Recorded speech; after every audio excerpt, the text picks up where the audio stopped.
The smell of damp wood and sweat clung to the village hall as people shuffled inside, their eyes lowered, their steps heavy. A cracked projector whirred to life, casting flickering images across the peeling wall. It was another propaganda film, one they had all seen before in different forms. The great leader smiling as children cheered.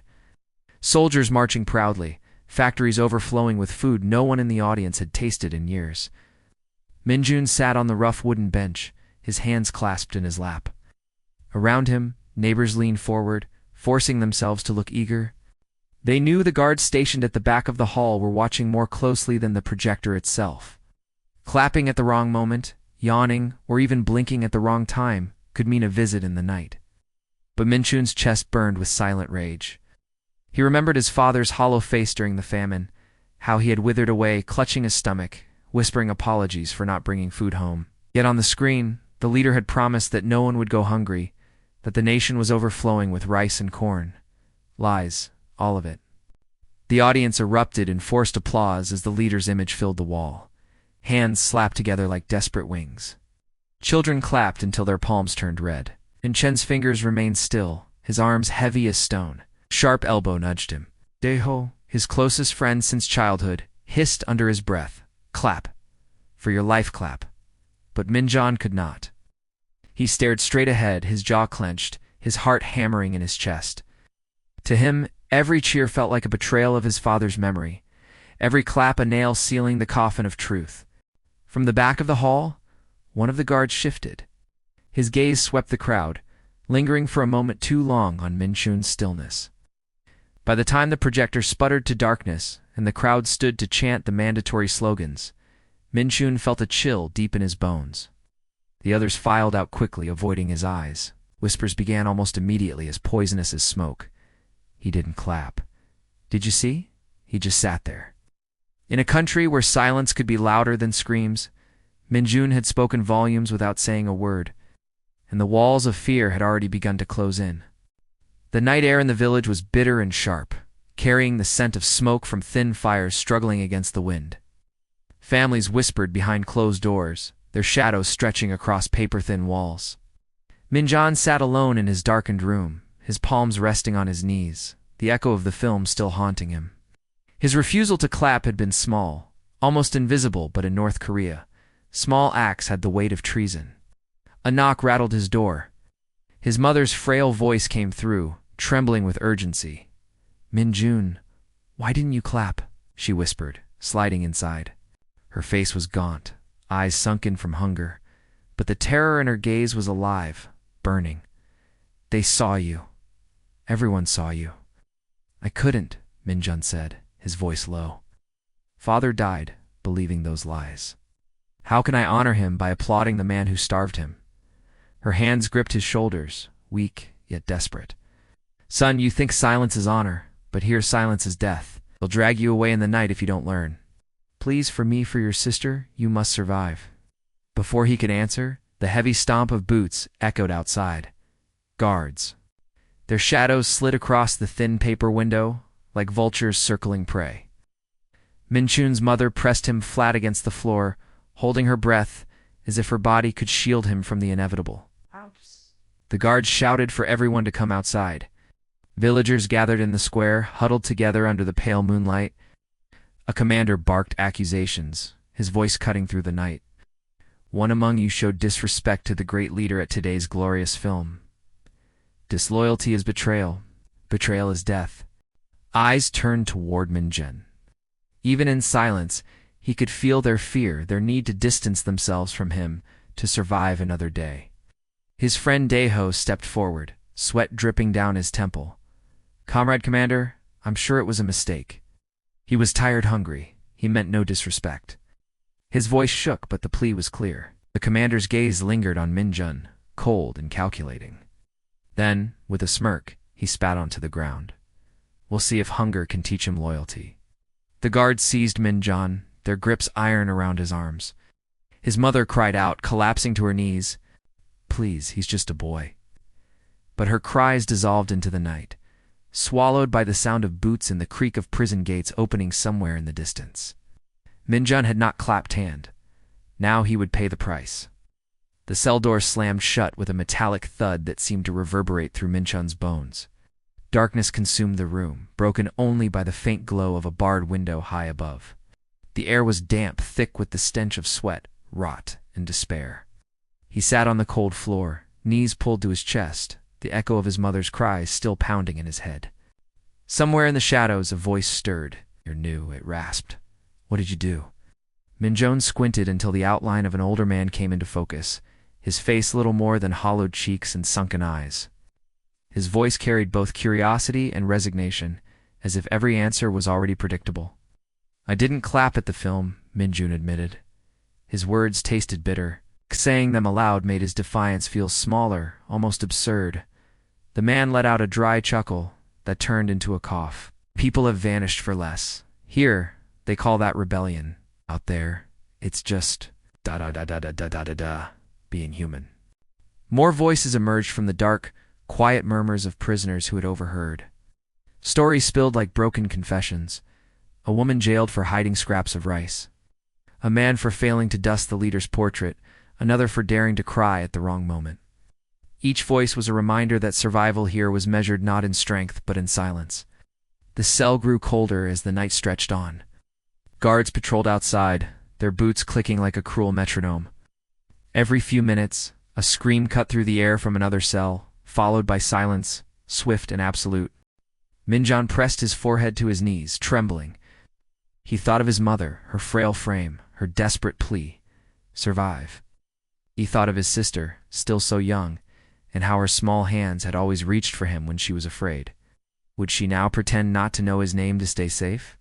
The old man shifted closer, his whisper barely audible. "Remember this, boy? They can starve us, beat us, strip us of our dignity. But the one thing they fear is memory. Don't let them take that." Minjun closed his eyes. For the first time since the guards had dragged him away, he allowed himself to weep silently, hidden in the dark. Now his tears mixed with the dirt on his face, unseen, unpunished. In that fragile silence he clung to the only weapon left to him. The memories of the life he once had, and the faint hope that one day he might return to it. The first morning inside the prison camp came with no sunrise, only the sound of boots pounding on the dirt and the screech of iron doors being flung open. Minjun and the others were dragged from their cells.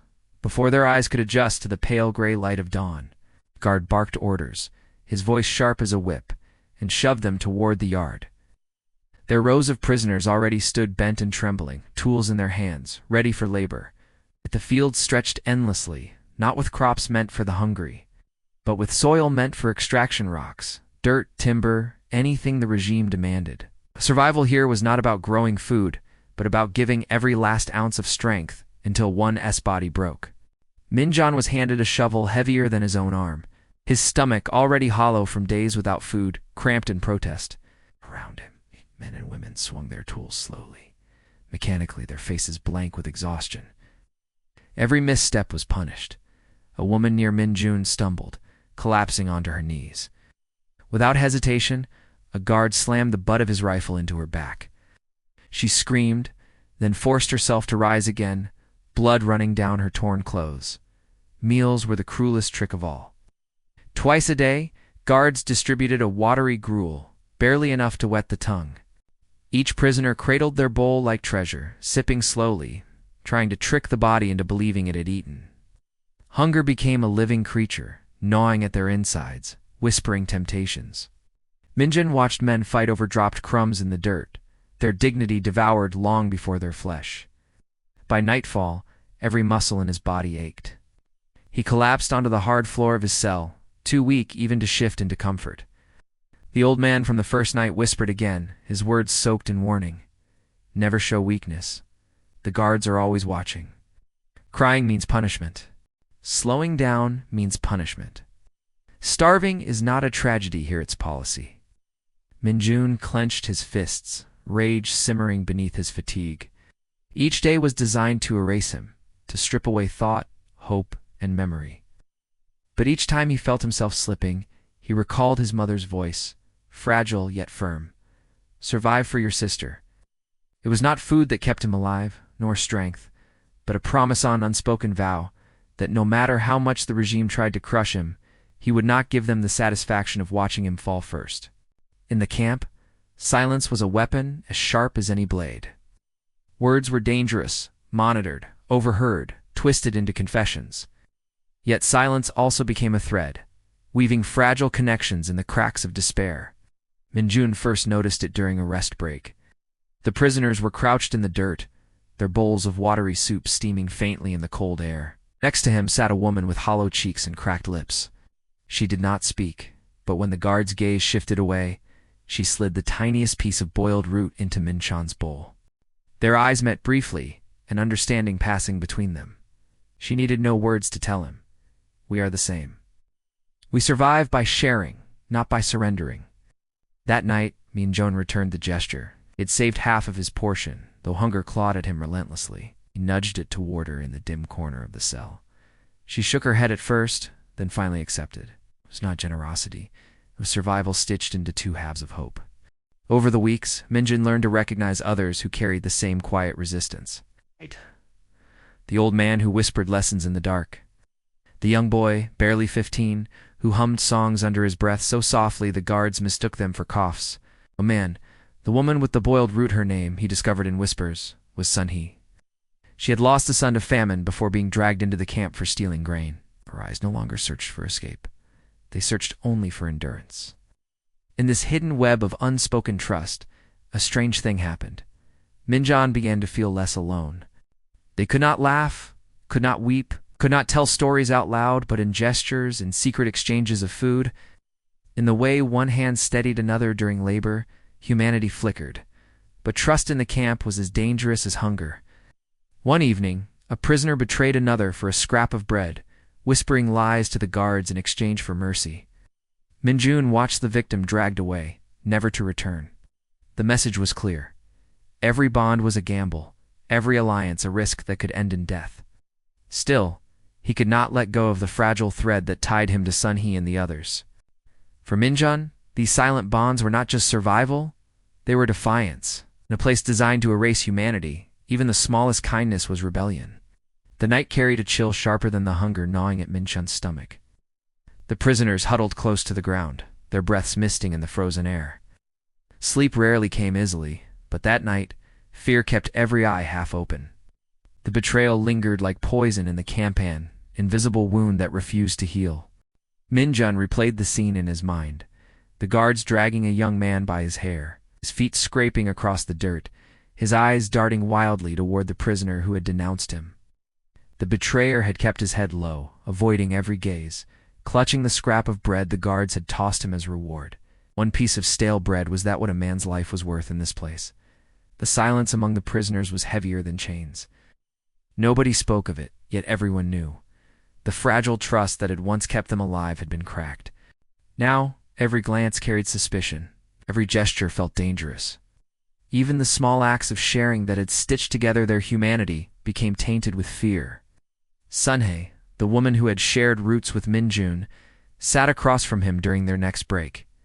Her eyes no longer softened when they met his. Instead, they searched, cautious, as if questioning whether he too could one day trade her life for survival. Minjun lowered his gaze, ashamed not because he would betray her, but because he understood why someone might. Hunger, fear, desperation, they turned even the strongest hearts into shadows. The regime thrived on this. The guards didn't just starve them of food, they starved them of trust, teaching them that kindness could kill faster than cruelty.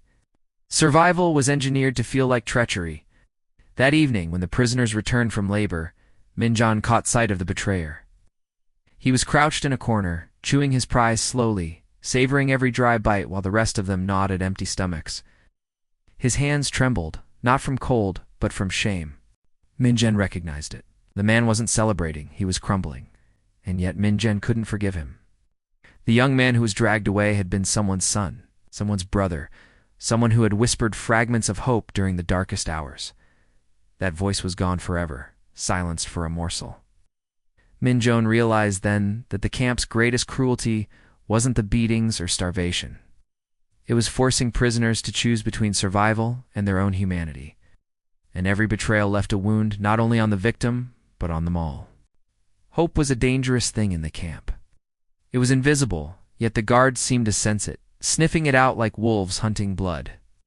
Any spark of it, if discovered, was met with swift and brutal punishment. And yet, against all reason, whispers of escape began to stir. It started with a glance.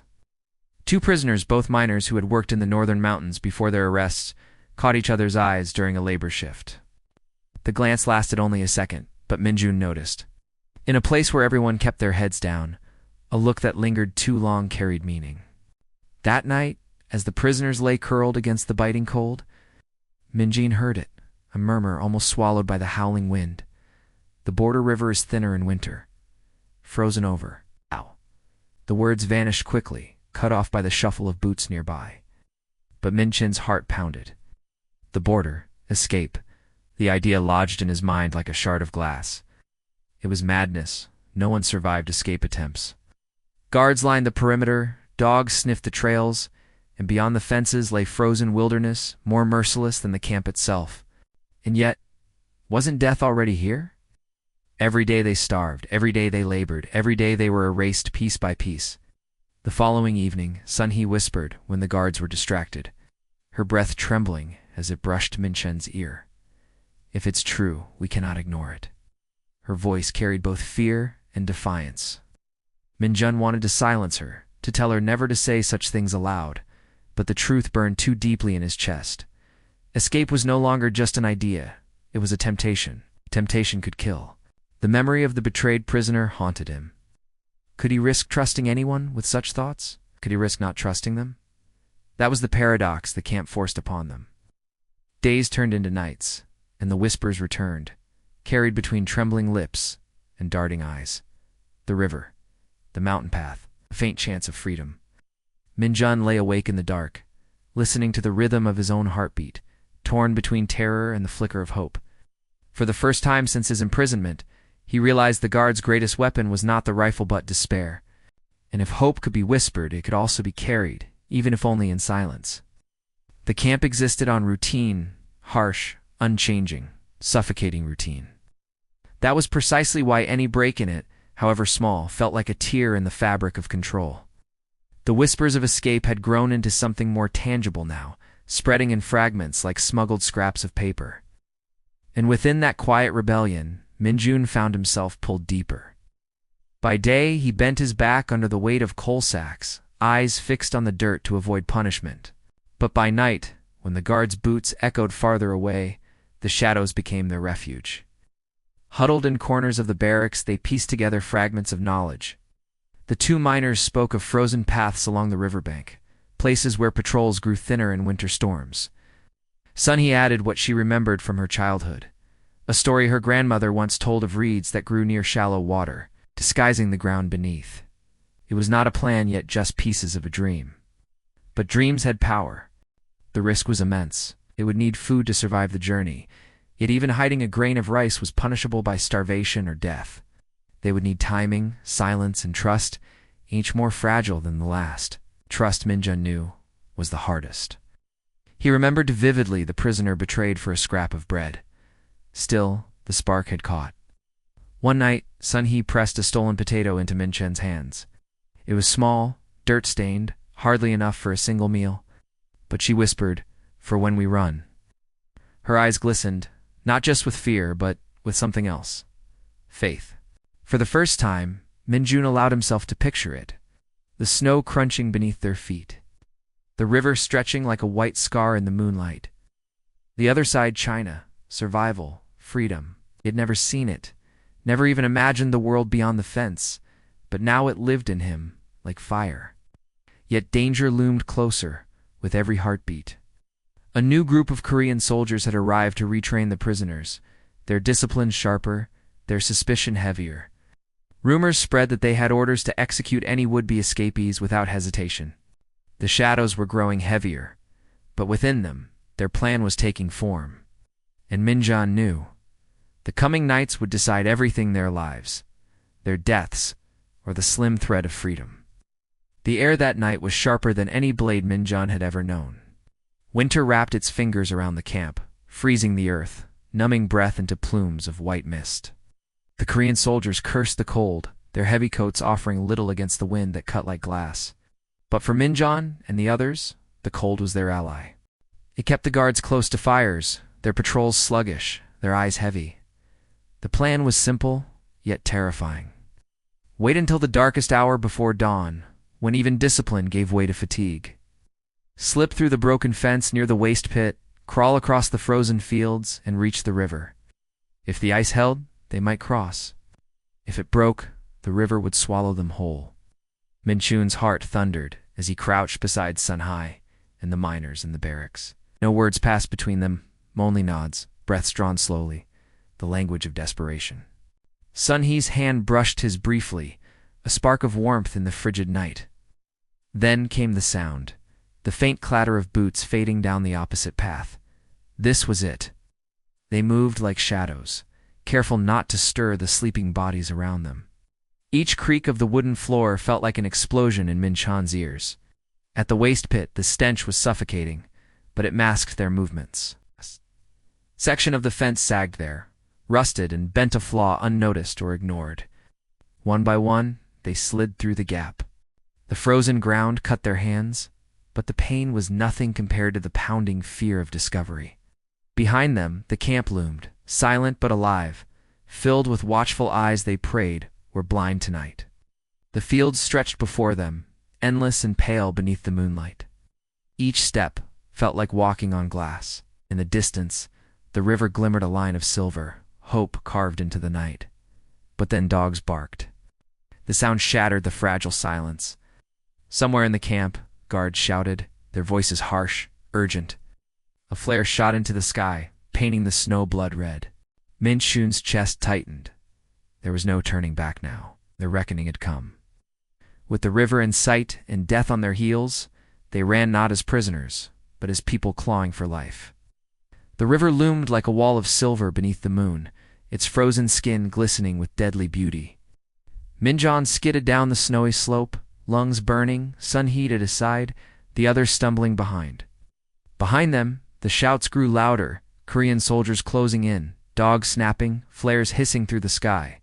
"Run!" Sun He's whisper was sharp, almost broken. They reached the riverbank, breathless. The ice stretched wide, a mirror of the heavens above, but every crack groaned beneath the weight of their dreams. One wrong step could shatter everything.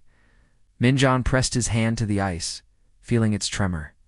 It was fragile like their lives, like hope itself. Still, he stepped forward, one foot, then the other. The cold bit through his soles. Sun He followed, gripping his sleeve. The miners shuffled close, their fear heavy in the night. Halfway across, the first bullet tore the air. It struck the ice with a sharp ping, sending splinters across the surface. Minchun's heart leaped. The soldiers had reached the bank. "Faster," he hissed, though every step threatened to break the river's thin armor. Cracks spider-webbed beneath them. The dogs barked wildly, straining against their handlers, their howls echoing across the valley. Another shot rang. A miner stumbled, his cry echoing as he clutched his leg. Sun He turned back, instinct pulling her, but Minjun caught her wrist. "No, if we stop, we all die." His voice cracked, torn between mercy and survival. They pushed forward. The far bank seemed impossibly far, yet close enough to taste. Each breath was pain, each step a prayer. Then the ice gave a low, thunderous groan. Cracks split between them and the soldiers, swallowing the gunfire in a roar of shifting plates. The river itself had drawn a line between captors and prey. Minjan seized the moment. Dragging Sun He with him, he sprinted across the last stretch. The trees of freedom beckoned, their shadows deep and alive. One final lunge and his feet hit soil, not ice. Not prison, but earth that belonged to no one. He collapsed beside him, sobbing into her hands. Behind them, the soldiers' shouts faded, lost across the broken river. Minjin fell to his knees, tears he had buried for years, spilling at last. He had survived not as a prisoner, but as a man who had chosen life. In the silence of the foreign woods, with the stars burning above, Minjan realized the price of freedom was everything, but it was worth it.